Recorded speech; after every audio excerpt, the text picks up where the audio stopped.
നമസ്കാരം. സുഭാഷിതം. ആയുർവിത്തം ഗൃഹഛിദ്രം രഹസ്യം മന്ത്രമൗഷധം തപോദാനാപമാനൗച്ച നവഗോപ്യാനി കാരയേത്. ആയുസ്, ധനം, കുടുംബകലഹം, രഹസ്യം, മന്ത്രം, ഔഷധം, തപസ്, ദാനം, അപമാനം, ഈ 9 കാര്യങ്ങൾ രഹസ്യമായി വെക്കേണ്ടവയാണ് എന്ന് ഈ സുഭാഷിതത്തിലൂടെ പറയുന്നു. ആയുസ് എന്ന് പറയുമ്പോൾ നമുക്ക് എത്രയാണോ നമ്മളുടെ വയസ്സ് എന്നുള്ളത് അങ്ങനെ അങ്ങ് പരസ്യപ്പെടുത്തേണ്ട കാര്യമില്ല.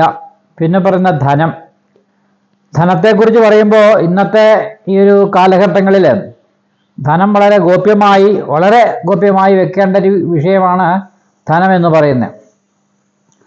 അതേപോലെ പിന്നെ കുടുംബകലഹം, നമ്മുടെ കുടുംബത്തിൽ എന്തെങ്കിലും വിഷയങ്ങൾ ഉണ്ടായാൽ കുടുംബത്തിൽ തന്നെ തീർക്കുക, ആ കുടുംബത്തിൽ തന്നെ എല്ലാവരും പരസ്പരം അറിഞ്ഞ് ചർച്ച ചെയ്യുക. അത് പുറത്തൊരാൾ അറിയാതിരിക്കുന്നതാണ് ഉചിതം. പിന്നെ രഹസ്യമായ വിഷയങ്ങൾ രഹസ്യമായി തന്നെ ഇരിക്കട്ടെ. മന്ത്രങ്ങൾ എന്ന് പറഞ്ഞാൽ പലതരത്തിലുള്ള മന്ത്രങ്ങൾ നമ്മുടെ ഇന്ന് ഈ ഭൂമുഖത്തുണ്ട്. അപ്പോൾ അതൊക്കെ മന്ത്രമായിട്ട് തന്നെ രഹസ്യമായിട്ടിരിക്കട്ടെ. ഔഷധത്തെക്കുറിച്ച് പറയുമ്പോഴും അതൊക്കെ തന്നെയാണ്, രഹസ്യമായിരിക്കണം. പിന്നെ തപസ്, ദാനം, അപമാനം. തപസ് എന്ന് പറയുമ്പോൾ നമ്മൾ ഋഷീശ്വരന്മാർ തപസ്സൊക്കെ ചെയ്തില്ലയോ, വനത്തിലൊക്കെ പോയി തപസ് ചെയ്യുന്നു, അതല്ല. അല്ല ഹിമാലയത്തിൽ പോയി തപസ് ചെയ്യുന്ന ആ തപസ്സല്ല.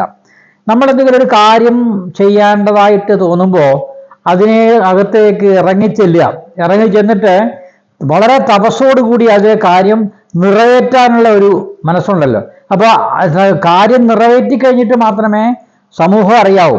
ആ ഒരു തപസ് അത് വളരെ രഹസ്യമാക്കി വെക്കുക. അല്ലെങ്കിൽ നമ്മളുടെ ആ കാര്യം എന്താണോ നടക്കാൻ പോകേണ്ടത് അത് നടക്കാതെ വരും. അപ്പോൾ രഹസ്യമാക്കേണ്ട വിഷയങ്ങൾ രഹസ്യമാക്കി വെക്കണം. പിന്നെ ദാനം, ആർക്കെങ്കിലും ദാനം ചെയ്യുമ്പോൾ അതായത് ഒരു കൈ കൊടുക്കുമ്പോൾ മറ്റു കൈ അറിയരുത് എന്നുള്ള ആപ്തവാക്യം എല്ലാവരും മനസ്സിലാക്കും. അപ്പം ദാനം. പിന്നെ പറയുന്ന അപമാനം. നമുക്ക് അപമാനം ഉണ്ടായാൽ അത് നമ്മളിൽ തന്നെ ഇരിക്കണം, അത് രഹസ്യമാക്കി തന്നെ ഇരിക്കട്ടെ. അത് പൊതുജനത്തിൻ്റെ മുമ്പിൽ അറിയിപ്പിക്കേണ്ട ആവശ്യമില്ല എന്നാണ് സുഭാഷിതം ഇവിടെ സൂചിപ്പിക്കുന്നത്. ഇത്രയും വിഷയങ്ങൾ, ഈ 9 കാര്യങ്ങൾ നമ്മൾ രഹസ്യമായി സൂക്ഷിക്കണമെന്ന് സുഭാഷിതം നമ്മളെ മനസ്സിലാക്കി തരികയാണ്. നമസ്തേ.